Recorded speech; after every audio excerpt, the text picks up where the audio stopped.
A short family hike in the Great Smoky Mountains should have ended with laughter and photographs. But for Mark and his 8-month-old daughter Ella, their walk into the woods became the start of a 5-year mystery. A silence that was only broken when 2 hikers found a single red backpack wedged deep inside a mountain crevice. It was October in the Great Smoky Mountains National Park. The leaves had turned brilliant shades of orange and gold. The morning air was crisp and clean. Mark Thompson stood outside their rental cabin adjusting the baby carrier on his chest.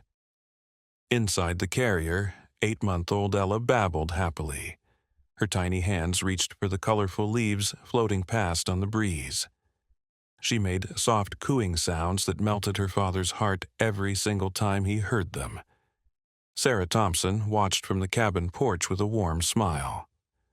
Her husband, Mark, was 34 years old. He had been hiking these mountains since he was a teenager. His father had brought him here for the first time when he was just 12 years old. Since then, he had returned every single year. He knew every trail and every danger. He had spent years teaching wilderness survival courses to college students and scout troops. He was the most careful person she knew. He always checked the weather 3 times before any hike. He always packed twice as many supplies as needed. He always told someone exactly where he was going and when he would return.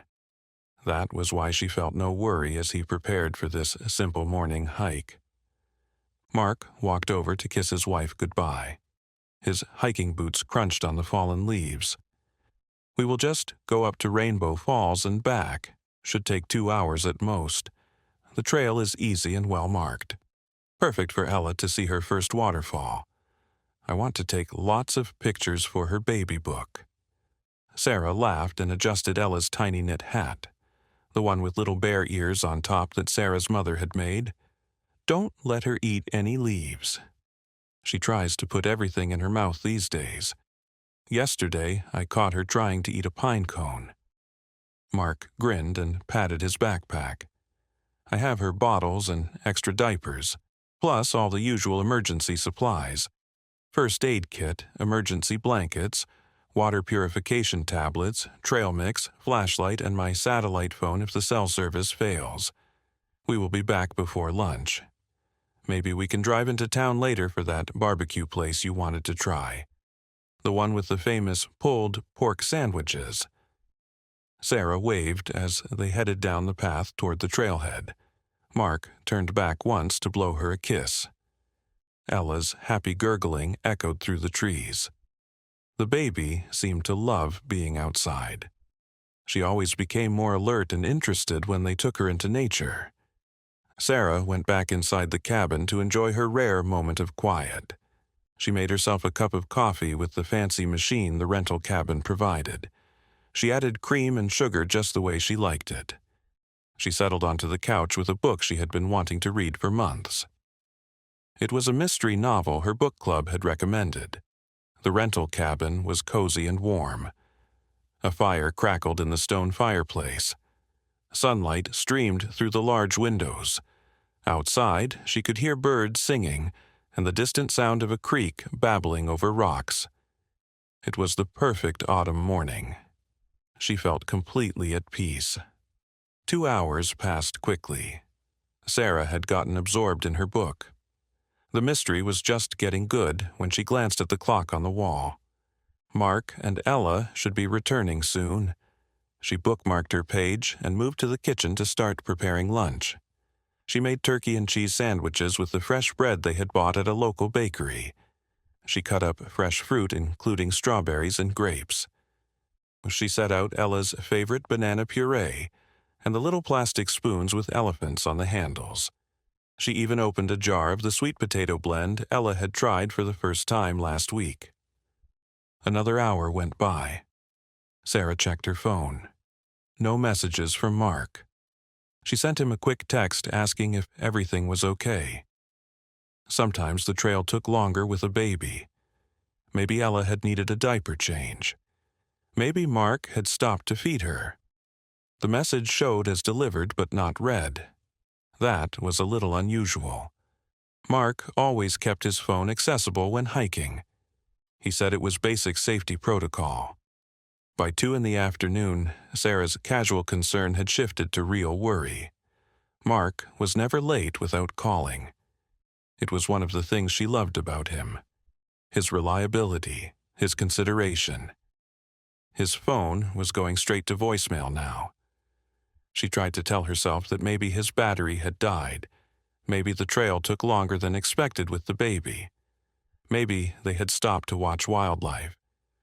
But Mark was too organized to let his phone die. He always carried a portable charger. He had 2 of them in his backpack. She had watched him check them this morning.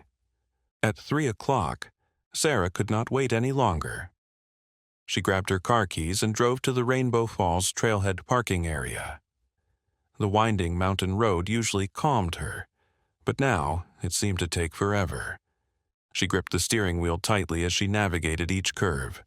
Mark's blue SUV sat exactly where he had parked it that morning. Empty, still locked. The sight of the vehicle made her stomach drop. If the car was here, where were Mark and Ella? Why had they not returned? Sarah hiked quickly up the trail, calling their names. Her voice echoed off the mountains. Mark, Ella, where are you? Other hikers looked at her with concern. A young couple asked if she needed help. She showed them photos on her phone. Have you seen my husband and baby? The man is 6 feet tall with brown hair. He was wearing a green jacket. The baby is 8 months old in a pink onesie. They shook their heads sympathetically. They had not seen anyone matching that description. She asked every person she passed. None had seen a man with a baby. She reached Rainbow Falls in 40 minutes. Her legs burned from hiking so fast. The waterfall crashed down the rocks in a beautiful display. Mist rose from the pool at its base. The late afternoon sun created tiny rainbows in the spray, but there was no sign of her family. She called their names until her throat was raw. She checked every overlook and rest area. She even looked behind the waterfall where adventurous hikers sometimes explored. Nothing. By the time she returned to the parking lot, the sun was starting to set behind the mountains. The temperature was dropping quickly. Sarah's hands shook as she dialed 911. My husband and baby are missing. They went hiking this morning and never came back. He is an experienced hiker. Something must be wrong. Please help me. The dispatcher's voice was calm and professional. She asked for descriptions and the exact timeline. She promised to send help immediately. Within an hour, park rangers had assembled at the trailhead. The search began immediately. They brought powerful flashlights and radios. Search and rescue volunteers arrived with specialized equipment. They called out Mark's name into the darkening forest. The sound echoed eerily in the growing darkness. Sarah stood with the search coordinator, a weathered ranger named Bill Mitchell. He had worked in the park for 25 years. His face was lined from years of sun exposure, but his eyes were kind. She showed him recent photos on her phone. Mark had short brown hair and wore a green jacket. He had a red backpack with park patches sewn on it. Ella was dressed in a pink onesie with her little bear hat, the one that made her look like a teddy bear. Bill studied the photos carefully. He asked about Mark's experience level and typical hiking habits. We will find them. These trails can be confusing in the dark. They probably just got turned around. Maybe your husband decided to wait until morning rather than risk hiking with the baby in the dark. But as the hours stretched on, even Bill's optimism began to fade. The search teams found no trace of Mark or Ella, no dropped items, no footprints off the main trail, no response to their calls. They used thermal imaging equipment to scan the forest. They played recordings of a baby crying, hoping Ella might respond. Nothing worked. It was as if they had simply vanished into thin air. The temperature was dropping fast. It would be near freezing tonight. If they were out there, they needed to be found soon. A baby could not survive long in these conditions. The initial search found nothing. No footprints, no scraps of clothing, no witnesses. It was as if the mountains had simply swallowed them whole. How could an expert hiker and an infant disappear without a single trace? The next morning brought a massive search effort. Helicopters circled overhead while their rotors echoed off the mountain peaks. The sound was deafening at times. K-9 units arrived from 3 different counties. Their trained dogs sniffed at Mark's clothes that Sarah had brought from the cabin. The dogs were specially trained to track human scent even in difficult terrain. Hundreds of volunteers showed up to help. They came from nearby towns and cities. Some drove for hours to join the search. They formed long lines and walked slowly through the forest, searching every inch of ground. They looked under every log and behind every rock formation. Sarah had not slept at all. She stood at the command post watching the search teams come and go. Dark circles ringed her eyes. She refused to eat despite people bringing her food. Each time a group returned without news, her heart broke a little more. She could see it in their faces before they even spoke. The apologetic looks, the slight shake of their heads. Her parents had driven through the night from Ohio to be with her. They took turns holding her hand and bringing her coffee she could not drink. Her mother tried to get her to rest, but Sarah refused to leave the command post. What if Mark and Ella were found and she was not there? The search coordinator spread out detailed topographical maps on a folding table. The maps showed every elevation change and water source. He marked each area as it was searched and cleared with different colored markers. Red meant searched thoroughly. Yellow meant partially searched. Green meant not yet searched. The Smokies covered over 500,000 acres. The terrain was brutal in places. Steep ravines dropped away suddenly from the trails. Some were hidden by overgrowth and nearly invisible until you were right on top of them. Dense rhododendron thickets created natural barriers that were nearly impossible to penetrate. The locals called them rhododendron hells. Rocky outcroppings and caves dotted the landscape. Each one had to be checked carefully. Day 2 brought rain. Heavy sheets of water that washed away any potential tracks or scent trails. The search dogs struggled in the wet conditions. Their ability to track was severely diminished. The search teams pushed on despite the weather. They wore rain gear but were soaked within hours. They were exhausted but refused to give up. Every one of them could imagine their own family lost in these woods. Sarah stood under a blue tarp at the command post. Water dripped steadily from its edges. She watched the rain and imagined her baby girl cold and wet somewhere in those vast woods. The thought was unbearable. Local news crews had arrived. They set up their cameras at a respectful distance. Reporters spoke in hushed tones as they delivered updates. Sarah agreed to make a statement, hoping someone might have seen something. Maybe another hiker had noticed something unusual. Maybe someone had heard a baby crying. She stood in front of the microphones, rain dripping from her hair. Her voice trembled as she spoke. "Please, if anyone has seen my husband and daughter, please contact the authorities. Mark is an experienced hiker. He would never intentionally put our baby at risk. Something must have happened. They might be injured and unable to call for help. Please help us find them. Please bring my family home." The story spread quickly across social media. People shared the photos of Mark and Ella thousands of times. The hashtag #FindMarkandElla began trending. Tips poured in, but none led anywhere useful. Someone thought they saw a man with a baby 3 towns over. The police investigated immediately. It was not them. Just another father with his child.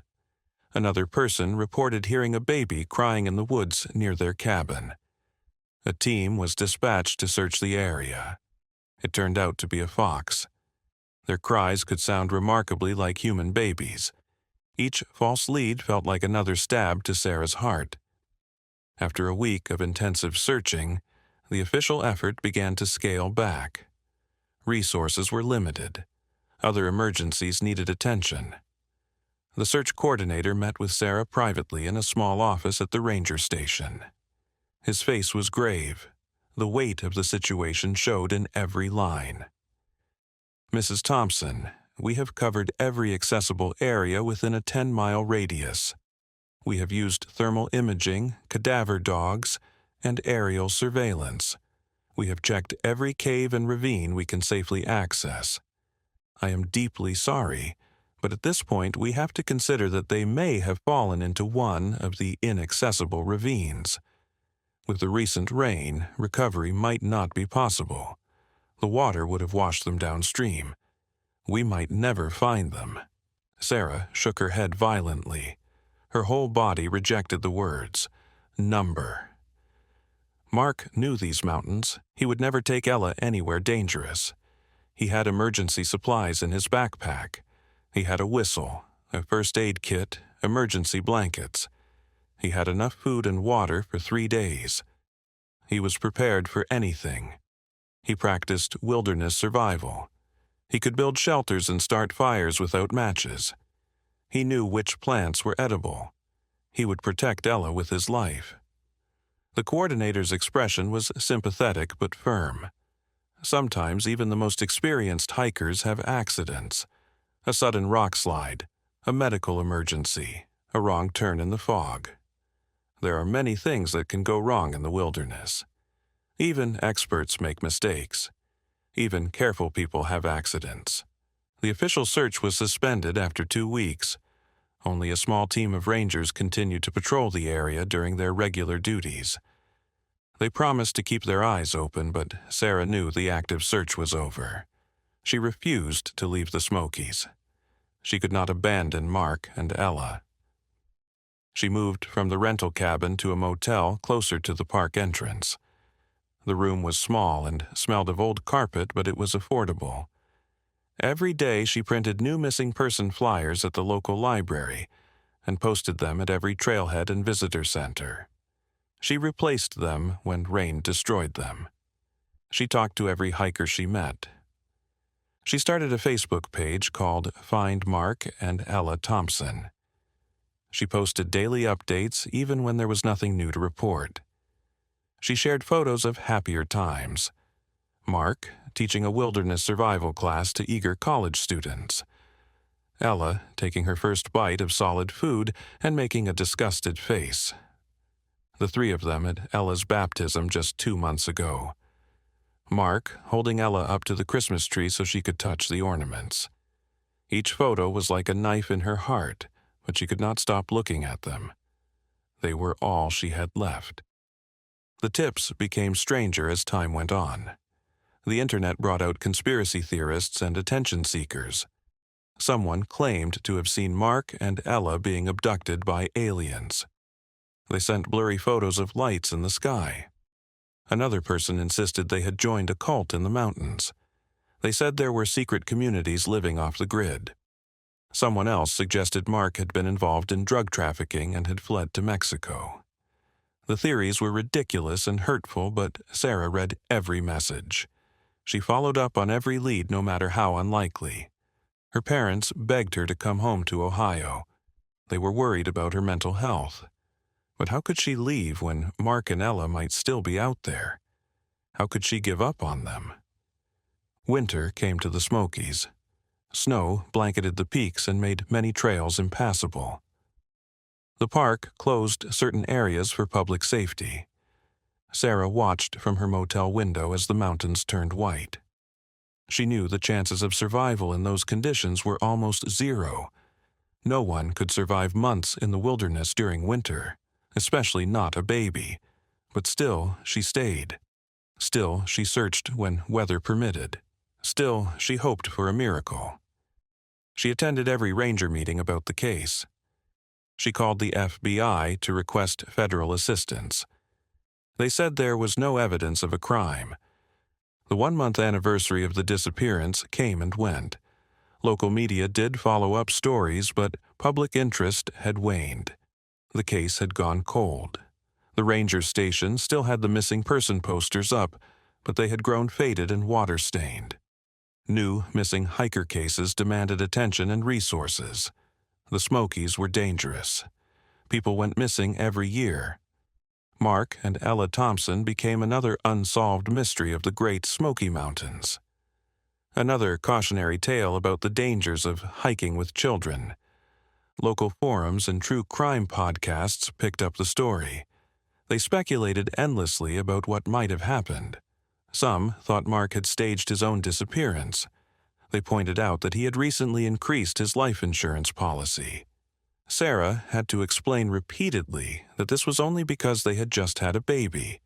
It was the responsible thing to do. Others suggested Mark had been involved in something illegal, maybe drug smuggling or poaching. They said the mountains were full of illegal activity. The theories were ridiculous, but they spread anyway. Each one felt like an attack on Mark's character. The man Sarah knew would never do any of those things. Sarah finally returned to Ohio after 3 months. She could not afford to keep paying for the motel. Her savings were exhausted. She had to move back in with her parents. Their house felt suffocating. Every room held memories of telling them about her pregnancy with Ella. Every corner reminded her of bringing the baby to visit. Ella's nursery at their apartment remained exactly as they had left it. The crib still had the sheets Ella had slept on the night before the trip. They probably still smelled like her. Mark's coffee mug still sat by the kitchen sink, half full of cold coffee. Sarah could not bring herself to change anything. It felt like admitting they were not coming back. She returned to work as a nurse but struggled to focus. Her hands shook when she tried to insert IVs. She forgot basic procedures she had done thousands of times. Her co-workers were kind but did not know what to say. How do you comfort someone whose entire family has vanished? They spoke to her gently, like she might break.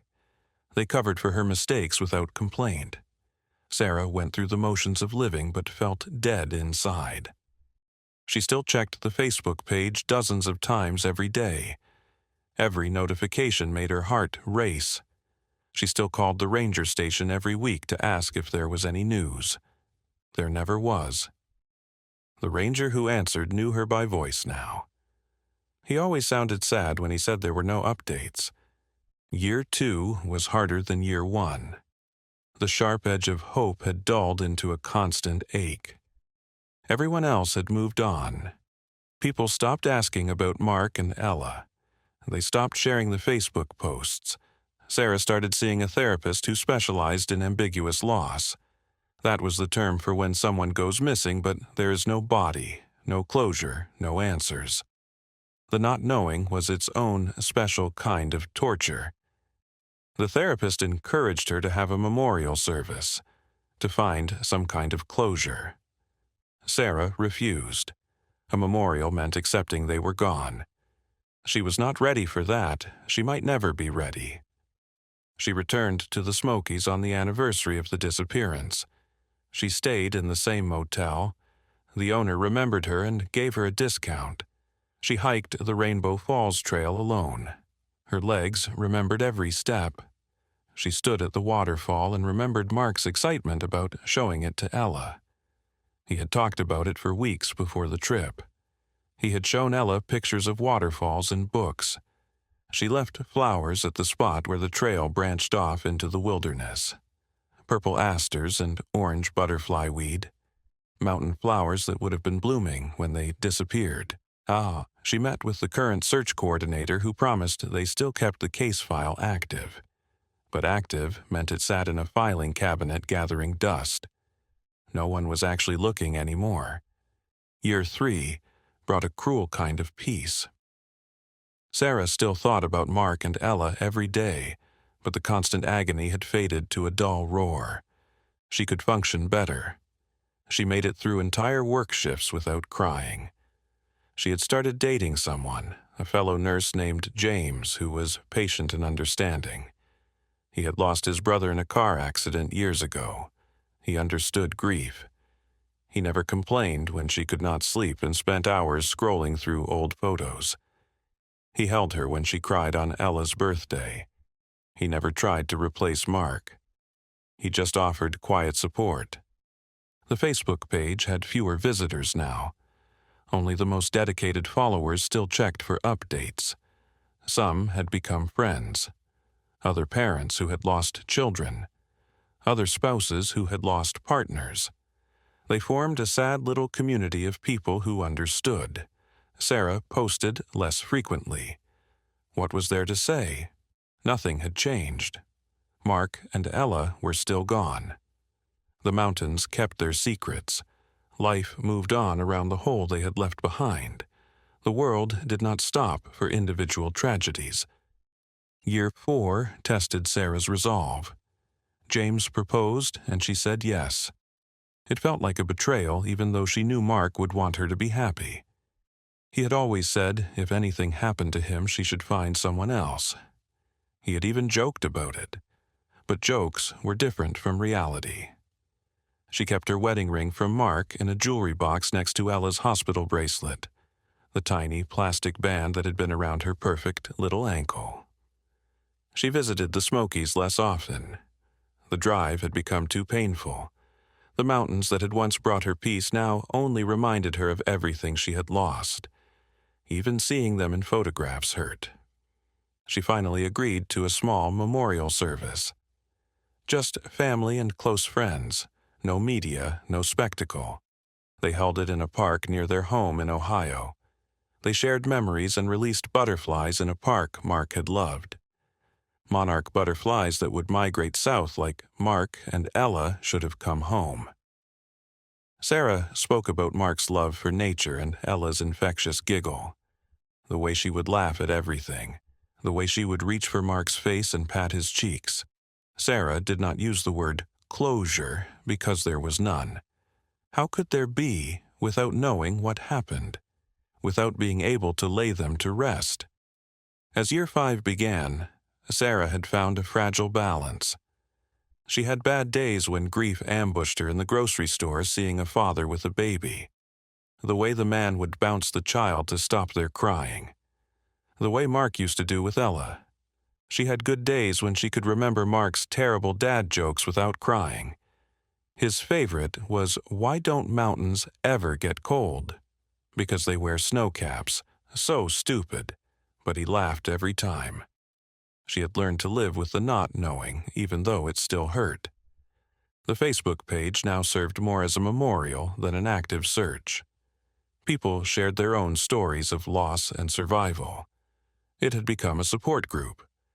Then, one October morning, almost exactly 5 years after the disappearance, Sarah's phone rang. She was making breakfast. Scrambled eggs like she'd been making that morning 5 years ago. The caller ID showed Great Smoky Mountains National Park. Her heart stopped. She had received these calls before. Usually, they were just routine check-ins or requests to update contact information. But something felt different this time. Maybe it was the early hour. Maybe it was the date. Maybe it was just instinct. "Mrs. Thompson, this is Ranger Patricia Cole. We need you to come to Tennessee immediately. There has been a development in your husband and daughter's case." Sarah's legs nearly gave out. She grabbed the counter for support. "What kind of development?" "2 hikers found something yesterday, a backpack. We have confirmed it belonged to your husband. We found something inside that you need to see. It is important that you come in person." The 5-hour drive to Tennessee felt like 50. Every mile stretched endlessly. James offered to come, but Sarah needed to do this alone. This was her journey to finish. Her mind raced with possibilities. What could they have found after all this time? Was it just the backpack, or was there more? Were there finally answers? She tried not to hope too much. Hope had burned her too many times before. but she could not stop the flutter in her chest, the feeling that maybe, finally, she would know. She met Ranger Cole at the park headquarters. Patricia was young, maybe 30, with kind eyes and a gentle manner. She led Sarah to a small conference room that smelled of coffee and old wood. Mark's red backpack sat on the table. It was faded and torn, but unmistakably his. Sarah recognized the national parks patches he had collected and sewn on over the years. Yellowstone, Yosemite, Zion, each one from a trip they had taken together. The backpack he had carried on dozens of adventures. The hikers who found this are named Liam Chen and Chloe Martinez. They were rock climbing in a very remote area about 15 miles from the Rainbow Falls Trail. Much further than we ever searched. The terrain there is extremely difficult, almost impossible to access without technical climbing equipment. The backpack was wedged deep in a crevice about 30 feet up a cliff face. It was barely visible, just a flash of red between the rocks. Liam is an experienced climber. He saw something red and decided to investigate. It took him almost an hour to reach it safely. Sarah's hands shook as she reached for the backpack. The fabric was stiff with age and weather. Inside, she found Mark's wallet, weathered but intact. His driver's license photo smiled back at her. That crooked smile she had fallen in love with in college. Behind it was something that made her gasp. Ella's tiny pink hat with the bear ears, the one she had been wearing that day. The one Sarah's mother had spent weeks knitting. Sarah pressed it to her face and could almost smell her baby's sweet scent, that perfect baby smell that had faded from the nursery long ago. But there was more.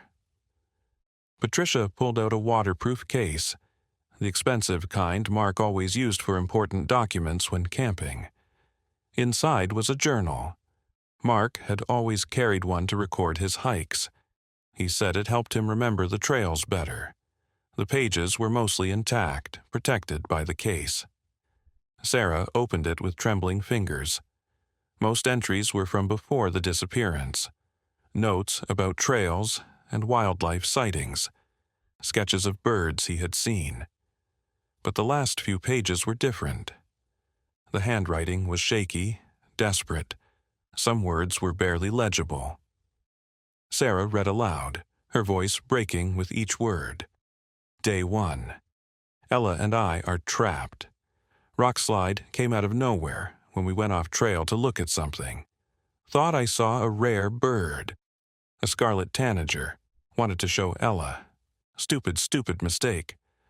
My leg is broken badly, bone through skin, compound fracture, cannot walk, cannot even stand. We fell into a ravine, maybe 20 feet down, walls too steep to climb even if I could walk, nearly vertical. Ella is okay, thank God, just scared, crying a lot.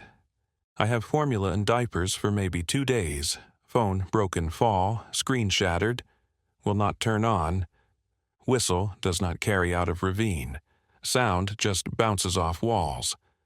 We will be okay, someone will find us, they have to. Day 2. Ella cried all night. I gave her the last bottle this morning. Used the last of the water for her formula. She needs more. Tried to splint my leg, but the pain is unbearable. Cannot move without screaming. Do not want to scare Ella more. I can see the sky, but the ravine is narrow. Maybe 3 feet wide, vertical walls. Even if helicopter flew directly overhead, they would not see us. Too narrow, too deep. Tried throwing rocks to make noise, but no one comes. This area is so far off trail. Why did I come here? Why did I leave the trail? Sarah will be so worried. She must be going crazy. I am so sorry, baby. Day 3. Ella is getting weak, not crying much anymore. I gave her water from my bottle, but she needs formula. She needs real food. Her lips are dry. She is not wetting diapers. I would give anything to save her. Would cut off my own arm if it would help. My leg is infected. I can smell it rotting, sweet sick smell. Fever coming and going, seeing things that are not there. Tried again to climb, made it 5 feet before falling.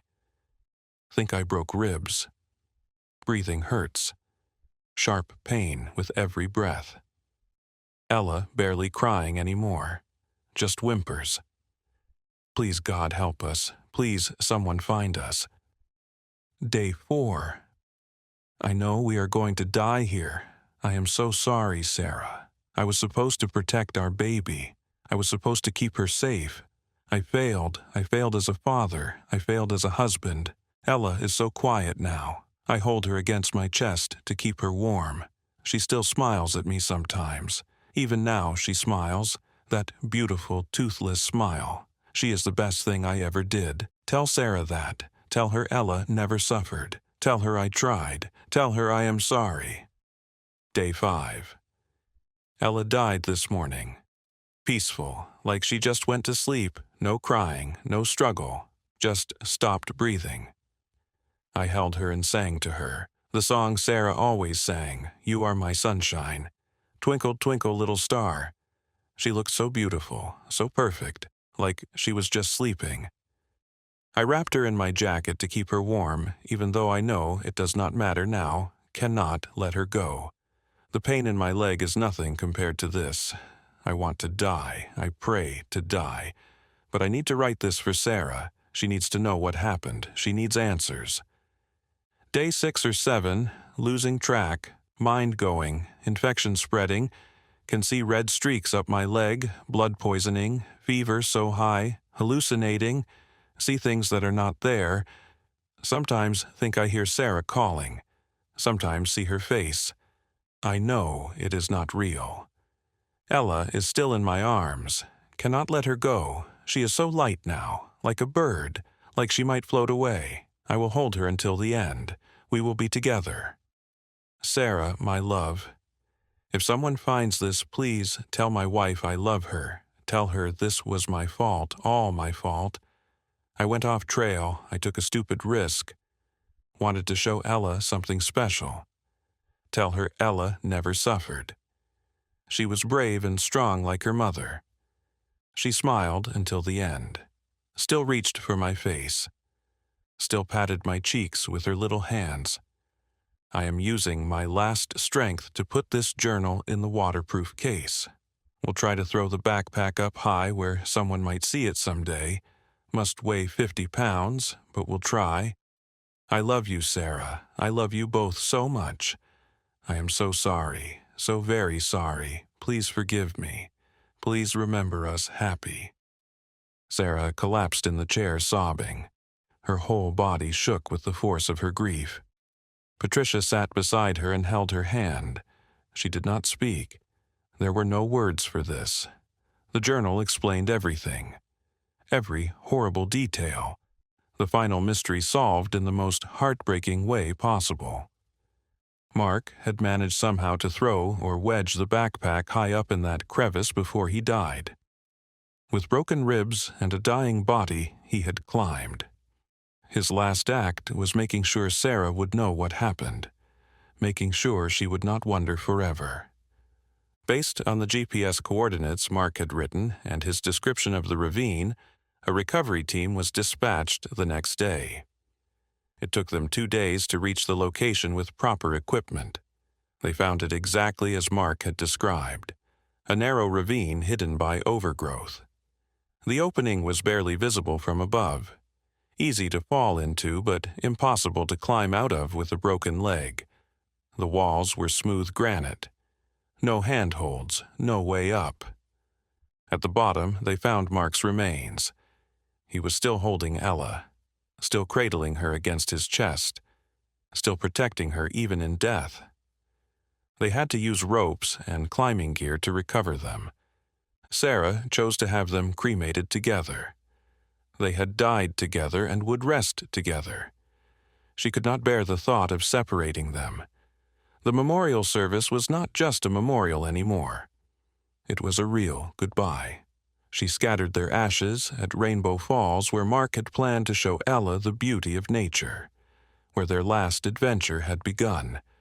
The water carried them away, back to the mountains Mark had loved, back to nature where he had always been happiest. The story made national news. People were moved by Mark's final journal entries, by his love for his daughter and wife even while dying, by his determination to leave a record so Sarah would not spend forever wondering, by the unbearable tragedy of it all. The Facebook page flooded with messages of sympathy and support. Parents shared how the story had made them hug their children tighter, how it reminded them that life was fragile, how quickly everything could change. Sarah kept the journal and Ella's hat. Everything else she donated to a wilderness safety organization that used the story to teach about the dangers of going off trail. Even experienced hikers could make fatal mistakes. She wanted something good to come from the tragedy. She wanted other families to be spared this pain. The organization created a program in Mark and Ella's name, teaching hikers to stay on marked trails no matter what they thought they saw. She still visits the Smokies sometimes, not to search anymore, but to remember. She sits by Rainbow Falls and talks to Mark and Ella. She tells them about her life, about how she and James had a son they named Marcus, about how she became an advocate for wilderness safety, about how she thinks of them every single day. She tells them about Marcus's first steps, his first words, all the milestones Ella never reached. She knows they cannot hear her, but it helps. It keeps them close. The crevice where the backpack was found has become an unofficial memorial site. Hikers leave flowers and toys for Ella. They leave notes for Mark, thanking him for his courage, thanking him for fighting so hard to leave a message. The Park Service eventually installed a plaque nearby. In memory of Mark and Ella Thompson, may all who wander find their way home. People take photos of it and share them online. A reminder to be careful, a reminder to stay on the trail. Sarah learned to live with the answers even though they brought pain. There was something healing in finally knowing. No more wondering if they were suffering somewhere. No more false hope that they might walk through the door. No more cruel speculation about what Mark might have done. Just the simple tragic truth of a father's love and a terrible accident. One moment of carelessness that destroyed everything, but also one final act of love that brought closure. Liam and Chloe, the hikers who found the backpack, stayed in touch with Sarah. They said finding it had changed their lives, made them more careful in the wilderness, but also more aware of how precious life was, how quickly it could end. Sarah thanked them for bringing her family home, for giving her the answers she had desperately needed. They had given her the gift of knowing, the gift of being able to say goodbye properly. The red backpack now sits in Sarah's closet. She cannot display it, but cannot throw it away either. Sometimes she opens it and touches the patches Mark had collected, each one from a park he had loved, each one a memory of his adventurous spirit, the same spirit that had ultimately led to tragedy, but also to one final act of love. Sometimes she shows it to Marcus when he asks about the daddy he never met. She tells him his father was brave and loved the mountains. She does not tell him how his father died, not yet. Someday, when he is older. Mark's final act was one of pure love, a message in a bottle for the woman he loved, ensuring she would not have to spend a lifetime wondering. A truly heartbreaking end to a 5-year mystery. What do you think of the father's final actions? Let us know in the comments below. And for more unforgettable stories, don't forget to like and subscribe.